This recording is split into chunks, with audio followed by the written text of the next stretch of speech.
పెట్టుకోవద్దు, ఇక మీరు రాదు, ఆకాశంలో కలిసిపోయింది, భూదేవతలో కలిసిపోయింది అని ఏయో మాటలు చెప్పాడు సార్. పెద్ద పెద్ద సీఎంలకే పిఎంలకే నేను చాలా కేసులు నాకు నేను నిరూపించుకున్నాను. మీరు రావాలనుకుంటే వచ్చి పాప కోసం ఏదైనా వెతికి ప్రయత్నం చేయండి, లేదు అంటే మీ పని మీరు చూసుకోండి. ఇక్కడ మాకంటూ హెల్ప్ చేయడానికి చాలా టీంలు ఉన్నాయి. డిపార్ట్మెంట్ అవ్వచ్చు, ప్రభుత్వం అవ్వచ్చు, మీడియా అవ్వచ్చు. Hi hello, welcome back Suman TV. నేను మిశ్రీను. ప్రస్తుతం మనం కాకినాడ జిల్లా తుని నియోజకవర్గం దొండవాక పంచాయతీకి సంబంధించి సిహెచ్ అగ్రహారం గ్రామంలో ఏదైతే జ్ఞానేశ్వరి ఇంటి వద్ద ఉన్నాం, చిన్నారి తప్పిపోయిన జ్ఞానేశ్వరికి మేము జ్ఞానేశ్వరిని రప్పిస్తాం. జ్ఞానేశ్వరి ఇక్కడ ఉంది, జ్ఞానేశ్వరి కాకినాడలో ఉంది, కాకినాడ జ్ఞానేశ్వరి రాజమండ్రిలో ఉంది. జ్ఞానేశ్వరికి కొన్ని పూజలు చేస్తాం, జ్ఞానేశ్వరిది రావాలంటే మీరు కొన్ని రకాల పూజలు చేయాలి అని చెప్పుకుంటూ కొంతమంది జ్యోతిష్యులు అని చెప్పి 4-5 రావడం జరిగింది. అలాగే నిన్న ప్రత్యేకించి ఏదైతే గద్వాల నుంచి ఒక ఆయన రావడం జరిగింది. నేను ఇక్కడ ఈ ఏరియాలోనే ఉంటూ పైన పడుకుంటాను, నాకు మంచం ఇవ్వండి, అలాగే చెట్టు కింద తపస్సు చేస్తాను అని చెప్పడం కూడా జరుగుతుంది. అయితే దానికి సంబంధించి ఏదైతే జ్ఞానేశ్వరి తల్లిదండ్రులు ఉన్నారో భయభ్రాంతులు గురవ్వడం, వాళ్ళు ఇబ్బందులకి పెట్టినటువంటి పరిస్థితి మనం చూసుకోవచ్చు. ఎవరైతే జ్ఞానేశ్వరి తల్లి మనతో ఉన్నారు, అయితే 2-3 సార్లు ఇలా రండమ్మా, నాకు అది తీసుకురండి, ఈ పూజకి అవి తీసుకురండి, ఇవి తీసుకురండి అంటే, మీరు ఏదైనా చేసుకునేలా ఉంటే డైరెక్ట్ గా పాపను వెతికే ప్రయత్నాలు ఏమైనా ఉంటే చేయండి, అంతే తప్ప ఇలాంటి బురిడి కొట్టించే పనులు చేయొద్దని చెప్పేసి కూడా ఇక్కడ అందరూ కూడా చెప్పడం జరుగుతుంది. అయితే జ్ఞానేశ్వరి తల్లి మనతో ఉన్నారు, ఒకసారి మాట్లాడదాం. అమ్మ, ఎక్కడి నుంచి వచ్చానని చెప్పాడు, మీకు ఏమేమి చెప్పాడు అతను? గద్వాల నుంచి వచ్చాడండి సార్. పాప ఈ రోజు నేను తపాస్ చేసి 1 గంటకల్లా వచ్చేసేలా చేస్తానమ్మా, లేదంటే మా ఇంటి దగ్గర మామిడి చెట్టు ఉంది కదా సార్, అది మాయం చేసేసింది, లేదంటే భూమిలోకి వెళ్ళిపోయింది, పిల్ల చచ్చిపోయింది, పిల్ల ఆచూకీ లేదు, పిల్ల మీద అసలు పెట్టుకోవద్దు, ఇంక మీరు రాదు, ఆకాశంలో కలిసిపోయింది, భూదేవతలో కలిసిపోయింది అని ఏయో మాటలు చెప్పాడు సార్. ఉన్న ధైర్యాన్ని కూడా కోల్పోవాలి సార్ అలాంటి మాటలు వింటే.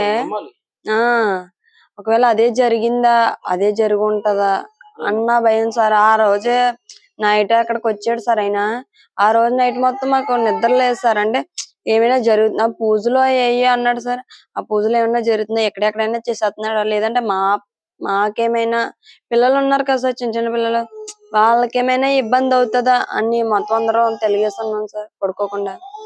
పడుకున్నా సరే నిద్ర రాలేదు సార్. ఎందుకంటే ఆయన ఏదో పైనుంచి నేను పూజలు చేస్తాను, మంత్రాలు చేస్తాను, తపస్సు చేస్తానని అనేవాడు సార్. అయితే ఆయన ఉన్న ఒక్క రోజు కూడా మేము కంటి మీద నిద్రపోలేదని కూడా ఇక్కడైతే జ్ఞానేశ్వరి తల్లి చెప్పడం జరుగుతుంది. అయితే ఇలాంటి వారి వల్ల మాకు చాలా మనోవేదన కలుగుతుంది. అయితే మాకు ఉన్న ధైర్యాన్ని కూడా కోల్పోతున్నాం అని కూడా చెప్పడం జరిగింది. తపస్సు చేస్తానని చెప్పడం, ఇలాంటి మాటలు బురిడి కొట్టించి అది ఇవ్వండి ఇది ఇవ్వండి అనడం కూడా చాలా ప్రమాదకరమైన వ్యక్తులని, ఇలాంటి వాళ్ళని దరిదాపులకు కూడా రానివ్వకూడదని కూడా చెప్పడం జరిగింది. అయితే మళ్ళీ ఒకసారి ఆయన ఇంకేమన్నారు మీతో? అదే అనేవాడు సార్, 1 గంట టైం ఇప్పుడు ఎలా వచ్చేస్తది పాప, బతుకుంటే ఎలా వస్తుంది, అవును సార్, అలా వస్తది, అలా వస్తది, లేదంటే ఒకవేళ రాకపోతే భూమిలోకి పోయి ఉంటది, ఆ చెట్టే మాయం చేసేసింది, చెట్టు కదలలేదంటే సార్, చెట్లు ఎలా మాయం చేస్తాయి సార్, ఇంటి దగ్గర చెట్లు కదులుతాయి సార్.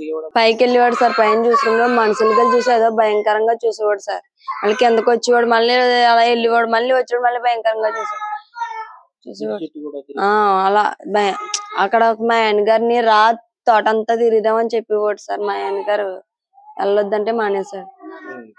తోటంతా తిరుగుదాం, పాప ఎక్కడైతే కనిపించలేదో అక్కడికి వెళ్ళి చూసి వస్తాను, నేను తపస్సు చేస్తాను, నాకు తెలుసు పెద్ద పెద్ద సీఎంలకే పిఎంలకే నేను చాలా కేసులు నాకు నేను నిరూపించుకున్నానని చాలా మాటలు చెప్పాడు సార్. ఇలాంటి వాళ్ళకి మీరు ఏం చెప్పదలుచుకున్నారు?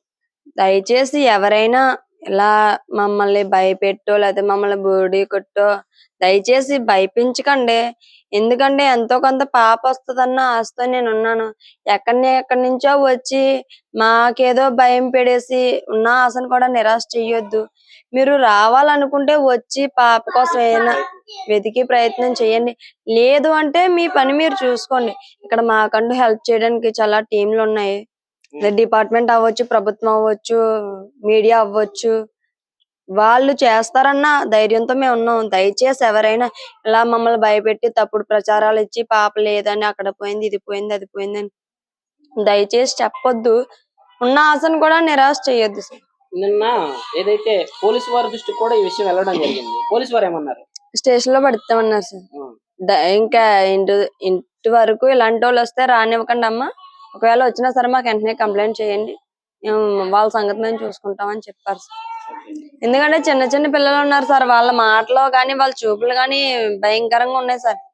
ఎవరిది ఇప్పటికే పాప ఏంటి అని మా టెన్షన్ లో మేము ఉంటే అతను వచ్చి ఆ చెట్టు మాయం చేసేసింది, ఆ పుట్ట మాయం చేసేసింది, ఆ భూమి మాయం చేసేసింది, ఆకాశం మాయం చేసేసింది, పిల్ల రాదో పిల్ల చనిపోయింది, ఏయో మాటలు చెప్తుంటే ఉన్న భయం ఇంకా భయం పెరిగి ఉన్న ఆశ కూడా నిరాశలు చేసుకోవాల్సి వస్తుంది సార్.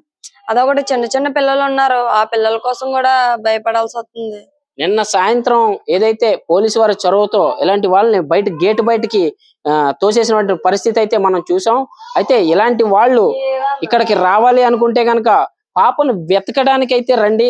పాప ఆచూకీ కనిపెట్టే వాళ్ళు అయితే రండి. దయచేసి ఎట్టి పరిస్థితుల్లోని మమ్మల్ని భయభ్రాంతులకు గురి చేసేవాళ్ళు కానీ ఇక్కడ ఏదైనా లది చేస్తాం, ఇది చేస్తాం, పూజలు చేస్తాం అనేవాళ్ళు మాత్రం ఈ దరిదాపుల్లో కూడా రావద్దని కూడా తల్లి అయితే చెప్పడం జరుగుతుంది. ఏంటమ్మా? ముఖ్యంగా పూజలు చేస్తాను, నేనేదో హెల్ప్ చేస్తానన్న వాళ్ళు అయితే మా దరిదాపుల్లోకి రావద్దు. అయితే జ్ఞానేశ్వరి తల్లి చెప్పడం ఇది. ఏదైతే పూజలు చేస్తాం, అది చేస్తాం అని మమ్మల్ని బురిడి కొట్టించడానికి అయితే ఇక్కడికి రావద్దు. పాపను వెతికి పెట్టే ప్రయత్నంలో మీరు ఏదైనా హెల్ప్ చేసుకుని చేయగలిగితే ఆ ప్రయత్నం చేసే వాళ్ళు అయితే రండి. మాకు ఇక్కడ చాలా బలగాలు ఉన్నాయి, వాళ్ళందరినీ కూడా డిస్టర్బ్ చేయొద్దు అని కూడా తల్లి చెప్పడం జరుగుతుంది.